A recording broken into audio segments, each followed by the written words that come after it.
Assalamualaikum warahmatullahi wabarakatuh.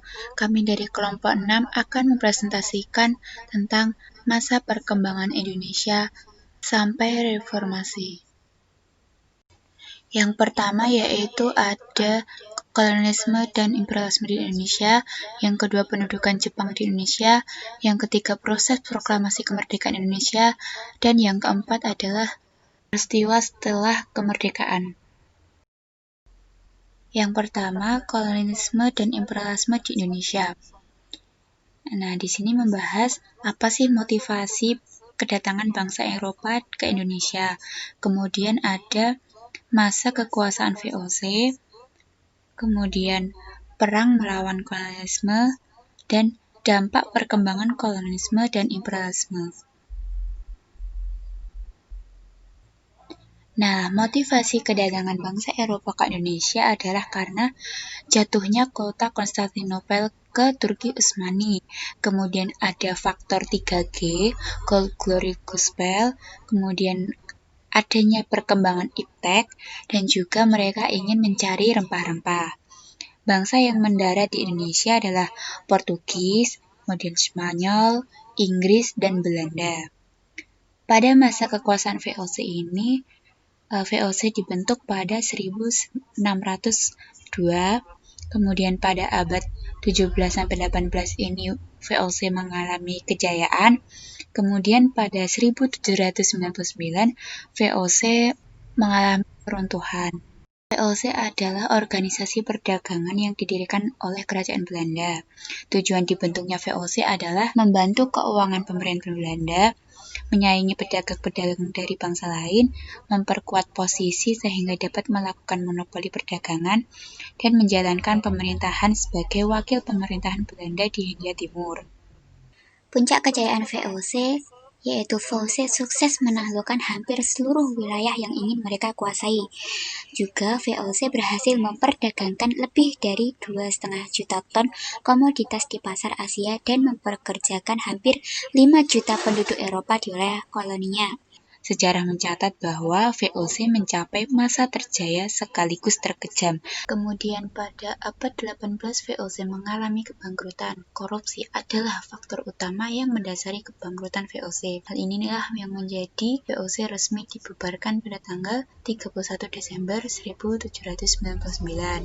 Kemudian pada masa ini juga ada perang melawan kolonialisme, di antaranya Perang Tondano, Perang Patri, Perlawanan Patimura, Perang Diponegoro, Perang Puputan di Bali, Perang Banjar, Perang Aceh, dan Perang Batak.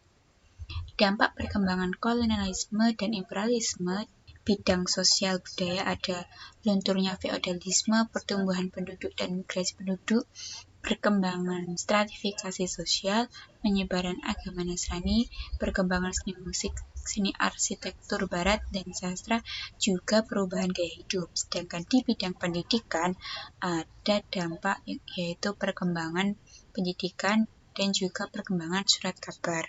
Saya akan menjelaskan tentang pendudukan Jepang di Indonesia. Pada tanggal 9 Maret tahun 45, Indonesia berada di bawah kekuasaan Jepang. Di Jawa, Jepang ingin membangun sebuah pusat operasi militer, sedangkan Pulau Sumatera digunakan sebagai sumber minyak utama.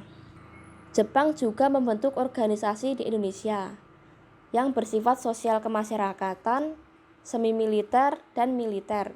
Organisasi di bidang sosial kemasyarakatan ada 5, yaitu Gerakan 3A, Putra, Miami, Masyumi, dan Jawa Hokokai. Gerakan 3A merupakan upaya Jepang untuk mengarahkan tenaga rakyat yang akan digunakan dalam Perang Asia Timur Raya. Nama Gerakan 3A merupakan singkatan dari semboyan propaganda Jepang, yaitu Jepang Cahaya Asia, Pelindung Asia, dan Pemimpin Asia. Organisasi Putra atau Pusat Tenaga Rakyat didirikan pada bulan Maret tahun 43 yang bertujuan untuk memusatkan segala potensi rakyat untuk membantu Jepang dalam perang. Sedangkan organisasi Masyumi dan Miami bergerak di bidang keagamaan.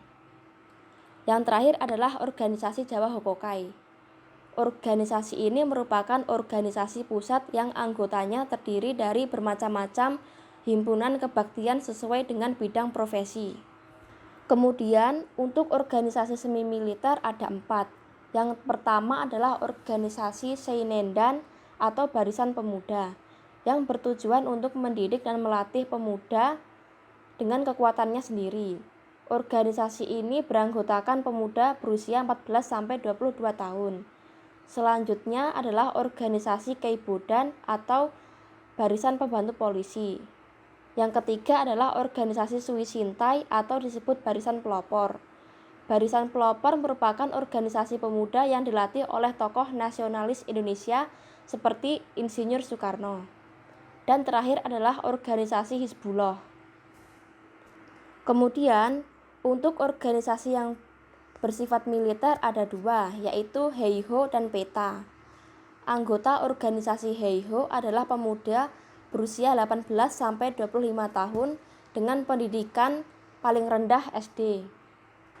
Anggota ini dilatih untuk menggunakan senjata dan mengoperasikan meriam di setiap pertahanan udara Jepang.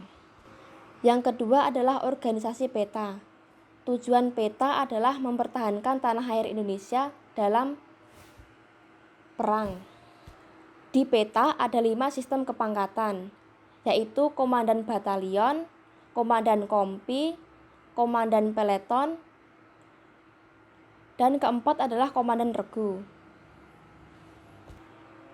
Selanjutnya saya akan menjelaskan perlawanan melawan penjajah Jepang. Perlawanan melawan penjajah Jepang ada 2 macam, yaitu perjuangan melalui gerakan bawah tanah dan perlawanan bersenjata. Perjuangan gerakan bawah tanah dilakukan secara tertutup dan rahasia. Terdapat banyak kegiatan yang bertujuan menghimpun dan mempersatukan rakyat untuk meneruskan perjuangan dalam rangka mencapai kemerdekaan Indonesia. Selain melakukan gerakan bawah tanah, rakyat Indonesia juga melakukan perlawanan dengan bersenjata. Perlawanan ini terjadi di wilayah Nusantara seperti di Aceh, Blitar, Indramayu, Kalimantan, sampai Papua. Penjajahan di Jepang memberikan dampak positif dan negatif. Dampak negatifnya adalah terjadinya wabah penyakit dan kelaparan. Hal ini dikarenakan Jepang memaksa para petani untuk menyerahkan hasil panen. Selain itu, sistem Romusa juga membuat warga menjadi menderita. Dampak positifnya adalah para pemuda memiliki pengetahuan tentang kemiliteran yang berguna untuk menghadapi sekutu dan Belanda di kedepannya. Selain itu, bahasa Indonesia juga semakin berkembang karena Jepang melarang penggunaan bahasa Belanda dan bahasa Indonesia dapat dipakai sebagai bahasa resmi. Pada akhir pendudukan Jepang, dibentuklah BPUPKI dan PPKI. Karena memasuki tahun 45, posisi Jepang dalam menghadapi sekutu semakin tidak menguntungkan. Untuk mempertahankan diri dari sekutu, Jepang mempunyai cara, yaitu meningkatkan bantuan kekuatan dari Jepang Indonesia agar usaha tersebut berjalan lancar. Maka Jepang menjanjikan kemerdekaan bagi Indonesia dengan dibentuknya BPUPKI dan PPKI. BPUPKI adalah Badan Penyelidik Usaha-usaha Persiapan Kemerdekaan Indonesia. BPUPKI dibentuk pada tanggal 28 Mei tahun 45. Tugas pokok BPUPKI adalah melakukan penyelidikan terhadap usaha persiapan kemerdekaan Indonesia. Setelah tugas BPUPKI selesai, maka dibentuklah PPKI. PPKI adalah Panitia Persiapan Kemerdekaan Indonesia. Tugas PPKI adalah melanjutkan hasil kerja BPUPKI dan menyiapkan pemindahan kekuasaan dari Jepang kepada bangsa Indonesia. Nah, selanjutnya materi proses proklamasi kemerdekaan Indonesia akan disampaikan oleh Mbak Lelo. Peristiwa Rengas Dengklok. Peristiwa Rengas Dengklok tidak lepas dari pengumuman bangsa Jepang oleh Kaisar Hirohito pada tanggal 14 Agustus tahun 1945, tepat sekitar seminggu setelah proses pemboman kota Hiroshima dan Nagasaki oleh tentara sekutu yang diprakarsai oleh Amerika Serikat. Para pemuda yang bekerja di kantor berita Jepang yang bernama Domei dengan cepat merespon berita tersebut sebagai kabar baik dan diteruskan kepada rekan-rekannya di tanah air. Sementara golongan tua belum tahu akan hal tersebut. Padahal saat itu wakil dari golongan ini yaitu Insinyur Soekarno dan Muhammad Hatta sedang berunding dengan Panglima tertinggi Jepang di wilayah Asia Tenggara, Marsekal Terauchi. Para golongan muda tersebut akhirnya langsung mendesak para golongan tua untuk segera memproklamasikan kemerdekaan. Namun terjadi perbedaan pendapat antara golongan tua dan golongan muda. Akhirnya, berdasarkan keputusan rapat pada tanggal 16 Agustus tahun 1945 yang diikuti oleh Sukarni, Mawardi, dan Sudanko Singgih memutuskan untuk segera mengamankan para golongan tua seperti Soekarno dan Muhammad Hatta. Sudanko diputuskan untuk diberi tugas menculik kedua orang tua tersebut. Proses penculikan ini juga tidak lepas dari bantuan militer dan pihak militer lainnya. Para golongan tua yang diculik itu akhirnya diamankan ke Rengas Dengklok sehari penuh. Nah, itu hal yang mendasari kenapa peristiwa ini dinamai peristiwa Rengas Dengklok. Kemudian, ketidakberadaan Soekarno dan Muhammad Hatta di Jakarta disadari oleh kelompok golongan tua lainnya yaitu Ahmad Suparjo. Akhirnya, beliau berinisiatif untuk mencari keberadaan kedua orang tersebut. Setelah golongan tua mengetahui bahwa Soekarno dan Muhammad Hatta ternyata diamankan di Rengas Dengklok, maka dilakukanlah perundingan antara golongan tua yang diwakili oleh Ahmad Suparjo dan Wikaan dari golongan muda. Hasil pertemuan tersebut adalah keduanya menyatakan sepakat untuk segera memproklamasikan kemerdekaan bangsa Indonesia. Pada akhirnya, para golongan tua yang diwakili oleh Jusuf Kunto dan Ahmad Suparjo menjemput Soekarno dan Hatta ke Rengas Dengklok sambil didampingi oleh Sudiro. Soekarno dan Hatta kembali ke Jakarta pada jam 11 malam tanggal 16 Agustus 1945 dan singgah di rumah Laksamana Maida yang berlokasi di Jalan Imam Bonjol nomor 1 Menteng. Lokasi ini dinilai aman karena kedudukan Laksamana Maida sebagai kepala kantor penghubung harus dihormati dan jauh dari intervensi militer. Soekarno dan Hatta beserta anggotanya sudah sangat yakin untuk segera memproklamasikan kemerdekaan Indonesia terlepas dari tangan Jepang. Pasalnya, sesaat setelah mereka kembali ke Jakarta, mereka juga telah melakukan perundingan dengan pihak Jepang, namun Jepang tidak sepenuhnya setuju. Akhirnya, setelah itu Soekarno dan Hatta beserta rekan-rekan lainnya segera menyusun naskah proklamasi di rumah Laksamana Maeda. Terakhir, penyebar luasan berita proklamasi kemerdekaan Indonesia. Proklamasi Kemerdekaan Republik yang dikumandangkan pada tanggal 17 Agustus 1945 di Jalan Pegangsaan Timur nomor 56 Jakarta disambut dengan rasa bahagia oleh seluruh rakyat Indonesia. Di masa tersebut, perkembangan teknologi, informasi, dan komunikasi masih sangat terbatas. Lalu, bagaimana cara masyarakat Indonesia bisa melihat bahwa negaranya telah merdeka? Berita penyebaran proklamasi dilakukan agar kemerdekaan Indonesia dapat diakui oleh bangsanya sendiri. Berbagai upaya dilakukan dalam rangka penyebaran berita proklamasi. Upaya penyebaran dilakukan melalui berbagai cara, baik melalui media seperti radio, koran, pamflet, coret-coretan di dinding, dan gerbong kereta api, maupun melalui lisan dari mulut ke mulut. Selain itu, beberapa tokoh yang diberikan tugas untuk berbagi berita proklamasi di daerah. Ide untuk menanamkan berita proklamasi kemerdekaan Indonesia berawal dari pesan Muhammad Hatta kepada PM Diah. Beliau merupakan seorang wartawan yang ikut hadir dalam perumusan teks proklamasi di rumah Laksamana Maida. Muhammad Hatta mengajak agar teks proklamasi diperbanyak dan diberitakan ke seluruh dunia. Berita proklamasi pertama kali terkenal di hari pelaksanaan proklamasinya, yaitu pada tanggal 17 Agustus 1945. Berita ini diterima oleh Waidan B. Palanewan yang merupakan kepala bagian kantor Radio Domei. Berita proklamasi ini diperoleh dari wartawannya yang bernama Syahrudin. Atas perintah dari Palanewan, maka berita tentang proklamasi ini dibacakan sampai pukul 4 sore setiap setengah jam sekali.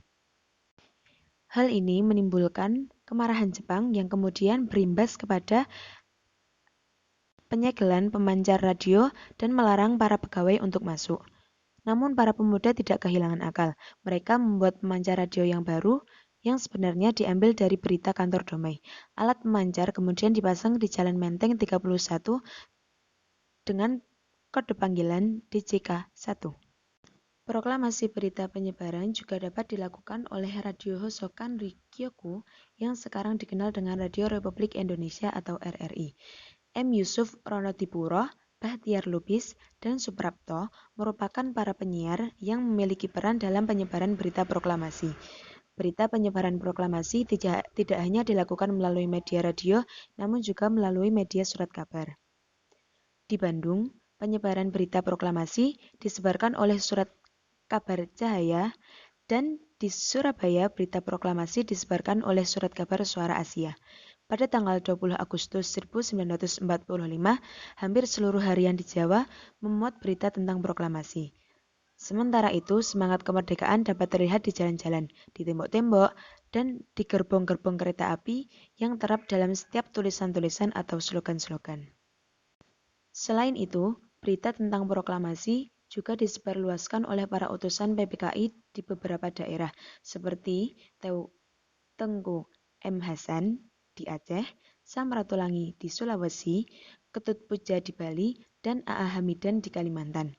Penyebarluasan berita proklamasi di Sumatera Barat dilakukan oleh para pemuda yang menyebarluaskan berita proklamasi melalui pegawai pos telepon dan telegraf atau PTT kepada halayak ramai.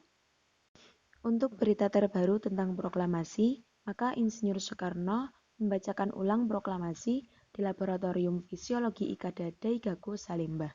Proklamasi kemerdekaan Indonesia ini menimbulkan berbagai reaksi dari rakyat Indonesia. Sebagian rakyat menyambutnya dengan sukacita, namun sebagian rakyat juga merasa ragu dan waspada. 3. Detik-detik proklamasi kemerdekaan Indonesia. Pada hari Jumat, tanggal 17 Agustus tahun 1945, di Jalan Pegangsaan Timur nomor 56 Jakarta, di Rumah Soekarno, diadakan persiapan untuk proklamasi kemerdekaan Indonesia. Keamanan Rumah Soekarno dijaga oleh pasukan peta di bawah pimpinan Sudanko Latif Hendraningrat dan Sudanko Arif Abdurrahman. Persiapan upacara dipimpin oleh Suwiryo, yaitu Wali Kota Jakarta. Kurang lebih pukul 10 waktu Indonesia Barat, Muhammad Hatta datang ke rumah Insinyur Soekarno.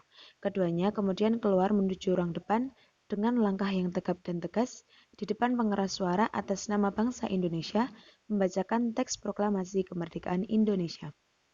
Setelah pembacaan naskah proklamasi, acara dilanjutkan dengan mengibarkan bendera merah putih di halaman rumah Insinyur Soekarno. Bendera tersebut adalah hasil jahitan Ibu Fatmawati Soekarno. Pengibar bendera dilakukan oleh Suhud dan Latif Hendraningrat dengan disaksikan oleh segenap hadirin dan diakhiri dengan menyanyikan lagu kebangsaan Indonesia Raya ciptaan W.R. Supratman. Meskipun peristiwa tersebut hanya berlangsung sekitar 1 jam, namun telah membawa perubahan besar dalam kehidupan bangsa Indonesia. Keberhasilan bangsa Indonesia memproklamasikan kemerdekaan pada tanggal 17 Agustus 1945 memiliki arti penting dalam kehidupan berbangsa dan bernegara. 3. Proses proklamasi kemerdekaan Indonesia. Nah, di sini nanti kita akan membahas peristiwa yang terjadi sekitar proklamasi Indonesia. Yang pertama, yaitu peristiwa Rengas Dengklok. Yang kedua, perumusan teks proklamasi kemerdekaan Indonesia. Yang ketiga, detik-detik proklamasi kemerdekaan Indonesia. Dan yang terakhir, yaitu penyebarluasan berita proklamasi kemerdekaan Indonesia. Nah, 2. Perumusan teks proklamasi kemerdekaan Indonesia. Perumusan teks proklamasi kemerdekaan Indonesia dilakukan di Rumah Laksamana Muda Tadasi Maida di Jalan Imam Bonjol nomor 1. Di rumah ini telah berkumpul para anggota PPKI dan para golongan muda yang kemudian terjadilah peristiwa bersejarah berupa perumusan teks proklamasi kemerdekaan Indonesia. Teks proklamasi dirumuskan oleh Soekarno, Muhammad Hatta, dan Ahmad Subarjo. Setelah teks proklamasi kemerdekaan Indonesia selesai dan dibacakan oleh Soekarno, terjadi perdebatan mengenai siapa yang harus menandatangani teks proklamasi kemerdekaan. Sukarni kemudian mengusulkan agar proklamasi kemerdekaan benar-benar bersih dari pengaruh Jepang, maka teks proklamasi tersebut harus ditandatangani oleh Soekarno-Hatta atas nama bangsa Indonesia. Setelah itu, teks tersebut kemudian diketik oleh Sayuti Melik yang kemudian ditandatangani oleh Soekarno-Hatta atas nama bangsa Indonesia. Nah, itu tadi sedikit penjelasan tentang proses proklamasi kemerdekaan di Indonesia. Semoga dapat diterima.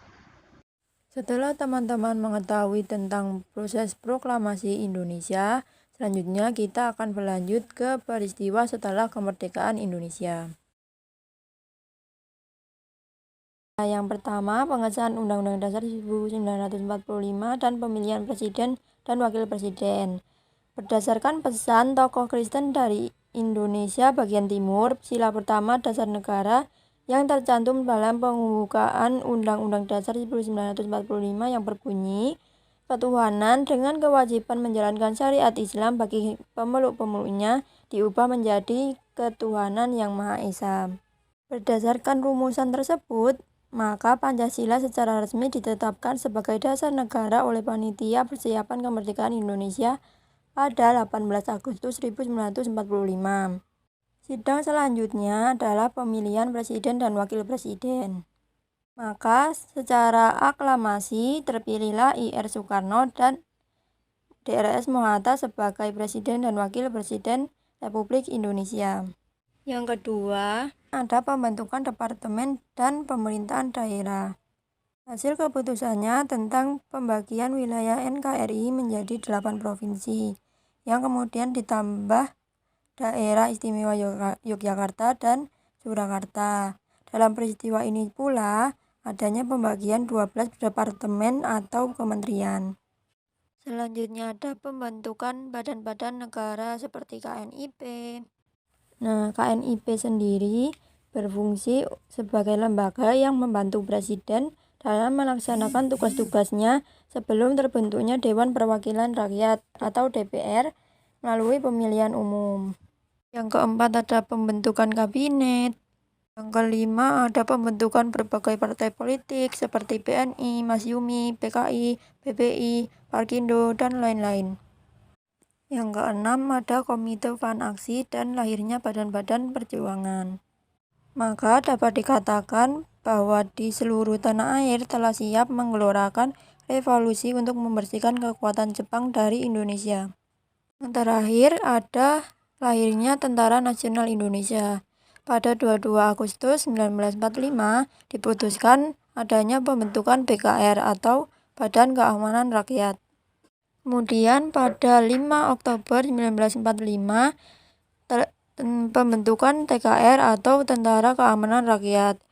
Nah, TKR ini adalah cikal bakal dari TNI. Selanjutnya yaitu Indonesia menganut sistem pemerintahan Republik Indonesia Serikat (RIS) pada 1949 hingga 1950. Berlanjut pada demokrasi liberal atau parlementer pada 1950 hingga 1959. Setelah 9 tahun masa demokrasi parlementer, Indonesia berlanjut pada masa demokrasi terpimpin pada 1959 sampai 1965.